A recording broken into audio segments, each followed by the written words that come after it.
जय हिंद, जय भारत, जय छत्तीसगढ़। स्वागत है आप सभी के एजुकेशन हब में। आज हम लोग देखने वाले हैं विजयनगर साम्राज्य में जो प्रशासनिक व्यवस्था थी उन्हें ही आगे हम लोग देखेंगे। देखिए, उस समय की जो भूमि थी उस भूमि को 4 भागों में बांट दिया गया था टैक्स लेने के हिसाब से। पहला था इसमें सिंचित भूमि था, दूसरा भूमि था बागानी भूमि, तीसरा भूमि था ऊसर भूमि और चौथा था वन भूमि। देखिए, सिंचित भूमि जो है वैसा भूमि था जो सबसे उपजाऊ भूमि थी और जिस पर सबसे ज़्यादा सर्वाधिक कृषि की जाती थी। और यह भूमि ऐसी भूमि थी जिस पर बिना मतलब कि सिंचाई साधन के केवल ऊपर से आसमान से गिर होने वाली बारिश से ही, प्राकृतिक वर्षा से ही इसमें काफ़ी अच्छे से खेती हो जाती थी। इस पर लगने वाला जो टैक्स था यह भी सबसे ज़्यादा टैक्स इसी पर लगता था सिंचाई की भूमि पर। ठीक है। दूसरा है बागानी खे या फिर बागाती भूमि। ठीक है, बागाती या फिर बागानी भूमि। मसाले की खेती इसमें की जाती है। बागानी वाली खेती जितनी भी होती है मसाले की खेती इसमें की जाती थी। इसमें सिंचित भूमि से थोड़ा सा कम टैक्स लगता था। देखिए, ऊसर भूमि में प्रतिवर्ष इस पर खेती नहीं की जाती थी। अधिकतर बंजर भूमि होता था जहाँ पर वर्षा कम होती थी। ठीक है, अधिकतर समय यह क्या था, सूखाग्रस्त रहता था। तो जिस समय अच्छे से बारिश हो गई उस समय खेती हो जाती थी, तो थोड़ा बहुत टैक्स यहाँ से मिल जाता था।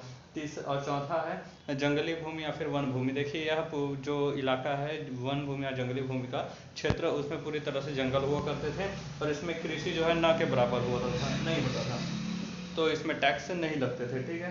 देखिए, दासों की खरीदी बिक्री के लिए उस समय बेस बाग बनाया गया था। ठीक है, दासों की भी खरीदी बिक्री उस समय होती थी, उसके लिए बेस बाग बाजार बनाया गया था। ठीक है, बाजार का नाम था बेस बाग। ठीक।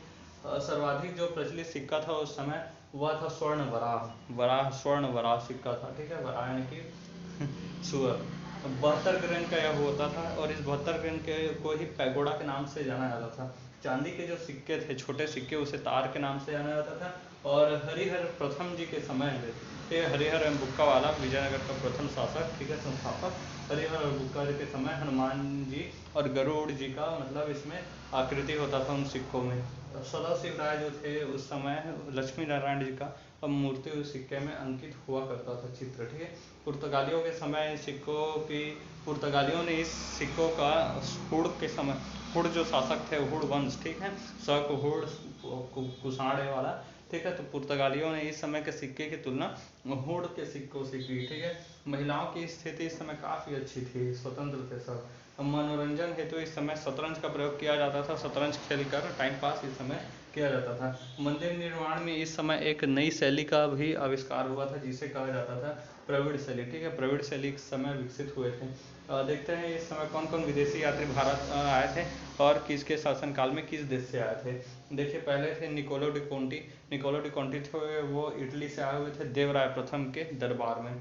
दूसरे थे अब्दुल रज्जाक जो कि फारस से आए थे, फारसी यात्री थे, देवराय द्वितीय के दरबार में। बारथोमा जो थे वो इटली से आए हुए थे, इटली से ये आए थे वीर नरसिंह के दरबार में। और चौथे जो थे वो बारबोसा थे, बारबोसा पुर्तगाली यात्री थे।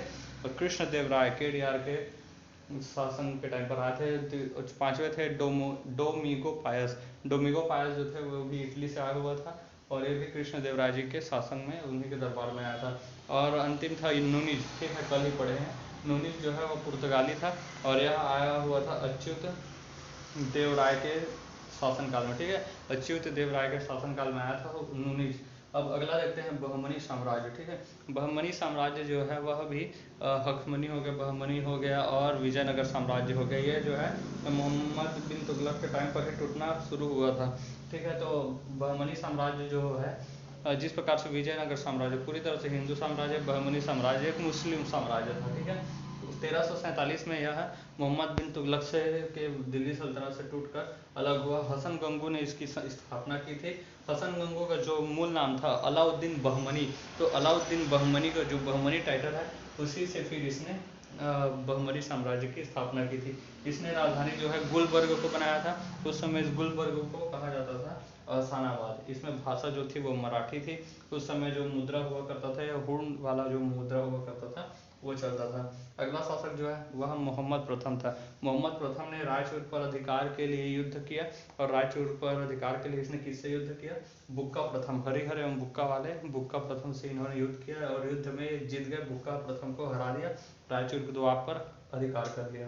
काफ़ी लंबी लड़ाई चली थी, 200 वर्षों तक संघर्ष चला था बहमनी साम्राज्य और विजयनगर साम्राज्य के बीच रायचूर द्वार पर अधिकार करने के लिए, यानी कृष्णा और तुंगभद्रा नदी के मैदान पर कब्जा करने के लिए। ठीक है, अगला शासक जो था फिरोज शाह बहमन, इसने भी राजपूत पर अधिकार के लिए देवराय प्रथम के साथ युद्ध किया। ठीक है, देवराय प्रथम के साथ युद्ध किया और राजपूत पर अधिकार कर लिया देवराय प्रथम को हराकर। अगला शासक जो है वह शिहाबुद्दीन बना। शिहाबुद्दीन जो है उसे संत अहमद के नाम से इसे जाना जाता था। संत अहमद के नाम से शिहाबुद्दीन जो है प्रसिद्ध था। इसे जालिम हुमायूं के नाम से भी जाना जाता था शिहाबुद्दीन को। शिहाबुद्दीन ने ही अपनी जो राजधानी है गुलबर्ग से लेकर बिदर में शिफ्ट किया। ठीक है, प्रधानमंत्री इसका जो था उसका नाम था मोहम्मद गवा। मोहम्मद गवा जो था बहुत ही योग्य व्यक्ति था और ज्ञानी और विद्वान दोनों था। इसी ने एक पत्रों का संग्रह किया था। ठीक है, जिसे कहा जाता है रियाजुल इंसा। रियाजुल इंसा जो है वो पत्रों का संग्रह है मोहम्मद गवा का। अंतिम शासक जो थे वो था कलीमुल्ला। कलीमुल्ला के समय पर बहमनी साम्राज्य जो है 5 भागों में बटा हुआ था, जिसमें से एक था बीजापुर, दूसरा था अहमदनगर, गोलकुंडा, बिदर और बरार। देखिए, तालीकोटा का जो युद्ध हुआ था 1565 में, जिसमें विजयनगर साम्राज्य को पूरी तरह से समाप्त कर दिया। उस तालीकोटा के युद्ध में जो ये 5 भाग में बटा हुआ था बहमनी साम्राज्य, इसमें से 4 ने यानी कि बिदर को छोड़ दिया जाए तो सॉरी बरार को छोड़ दिया जाए, बरार जो था ये बरार, इसे छोड़कर बाकी 4 जो थे बिदर हो गया, गोलकुंडा हो गया, अहमदनगर हो गया और बीजापुर, ये चारों मिलकर विजयनगर साम्राज्य के विरुद्ध लड़े थे और विजयनगर साम्राज्य को 1565 में तालीकोटा के युद्ध में समाप्त कर दिया था। ठीक है, देखिए अगले जो थे ये देख लेते हैं कि कौन कौन सा ये 5 जो हिस्से थे, 5 भागों में बटा हुआ था बहमनी साम्राज्य, उसे किसने स्थापित किया था। तो बीजापुर जो था उसे अहमदनगर सॉरी बरार जो है बरार को इमाद शाही ने इमाद शाही वंश का जो है कौन सा वंश किया था ये देख लेते हैं।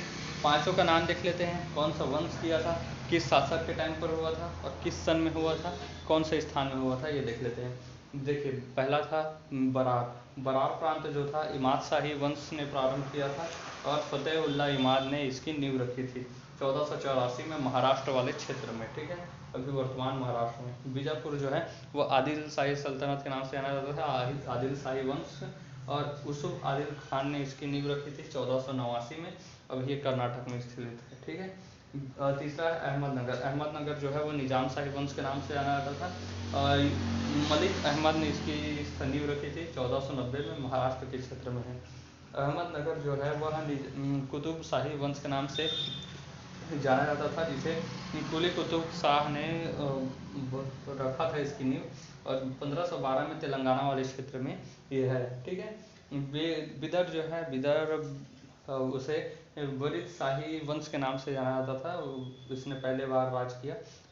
अमीर अली अहमद ने इसकी स्थापना की थी 1526 में, कर्नाटक वाले क्षेत्र पर था। गोलकुंडा जो है तेलंगाना में है, बहुत ही बेहतरीन गोलकुंडा फोर्ट, घूमने आप लोग जा सकते हैं। ठीक है, मिलेंगे नेक्स्ट क्लास में कुछ और जानकारी के साथ, तब तक के लिए जय हिंद।